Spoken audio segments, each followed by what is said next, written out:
जय माताजी मित्रों, जय श्री कृष्ण।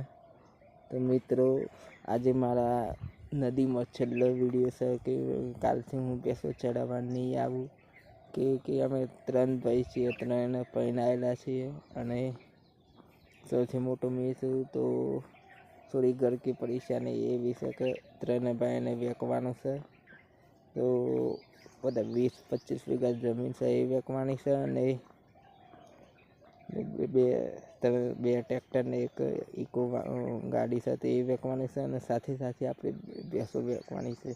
तो मैं छेल्ले नदी लोकेशन बताई दी।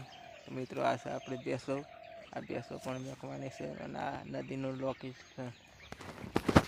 मित्रों, आज मारा आ छेल्लो विडियो से घणुं दुख थाय छे के सौथी मोटो हूँ छुं, पण आज मने घणुं दुख थाय छे के मारे बधुं वेचवानुं पड़ी। अमे खेलकूदवानुं घरनुं काम शीख्या अने खेतरनुं काम करवानुं शीख्या, पण आज घरनी थोड़ी परिस्थिति खराब थई गई छे। એટલે અમે નક્કી કરી 3 ભાઈઓએ કે અમે વેચી ગાલે પોતપોતાનું સંભાળીએ। 3 પરણાયેલા છે। तो वीडियो यही ख़त्म करते हैं। वीडियो अच्छा लगे तो लाइक सब्सक्राइब कर देना। जय माता जी।